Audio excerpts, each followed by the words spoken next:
Mister Irfan, আপনার company আপনি start করেছিলেন 2020-এ।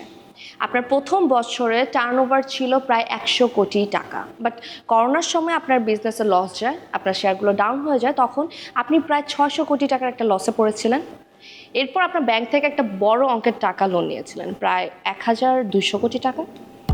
ম্যাডাম,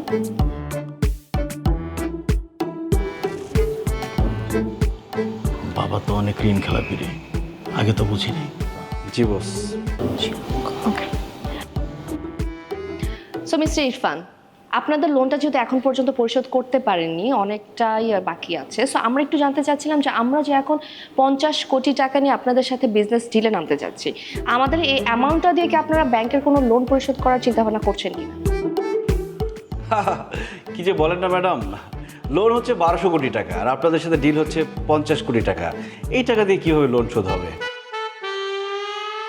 মানে হ্যাঁ, আপনাদের লোন কিন্তু অনেকটাই শোধ হয়ে গেছে, কিছুটা বাকি আছে। আমি ওটার ব্যাপারে কথা বলতে চাচ্ছিলাম। এনিওয়ে, মিস্টার ইরফান, আমাকে একটু জানাবেন যে আপনাদের অন্যান্য বিজনেসগুলোর কি অবস্থা, ওটার প্রফিট কেমন, লস কেমন, বা আপনারা কোন বিজনেস আসলে করছেন এখন? আসলে সব বিজনেস বাবা দেখে তো, আমি অন্য বিজনেসে ব্যস্ত আছি, তো সব কিছু আপডেট বাবার কাছেই আছে। আপনার ব্যাপারটি আসলে জানতে চাচ্ছিলাম, বাবারটা না। আপনি কোন বিজনেসগুলোতে আছেন, কোনগুলো আপনি হ্যান্ডেল করছেন এখন? হ্যাঁ বস, ওই যে জাপানিজ ডেলিগেট হচ্ছে বারবার নক দিচ্ছে, জুম মিটিং অ্যাটেন্ড করতে হবে প্লিজ। ও হ্যাঁ হ্যাঁ, জাপানিজ ক্লায়েন্টের সাথে কোন বিজনেসটা ডিল করছিলেন? ওটা দেখ একটু। ম্যাডাম, আমার মনে হচ্ছে এখানে বড় একটা ঝামেলা আছে। তাই তো বুঝতে পারছি। বাঁচাইলি রে, এটা কি ছিল? কোনটা কি ছিল বস? আরে এই যে নুসরাত মেয়েটা, কি ডেঞ্জারাস! কেন, আপনাকে কামড় দিচ্ছে? মজা করিস তুই আমার সাথে? আমি আপনার সাথে মজা করব কিভাবে? আপনি বস, আমি কর্মচারী, আপনার সাথে মজা যায়?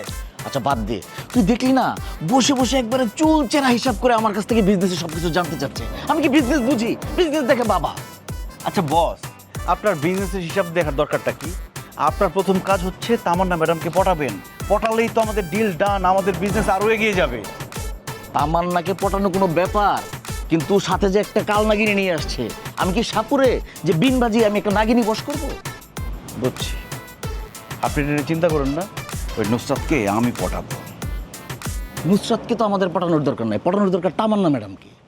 আরে বস, নুসরাতকে পটাবো কেন? কারণ তামান্না ম্যাডাম কি লাইক করে, কি ডিসলাইক করে, এইগুলো জানার জন্য পটাবো। তাহলে আপনার জন্য হেল্প হবে, আপনি ক্লু পাবেন। ভালো বলছিস তো, ওকে ওকে ট্রাই কর। ওই যে আসতেছে, আবার আসতেছে।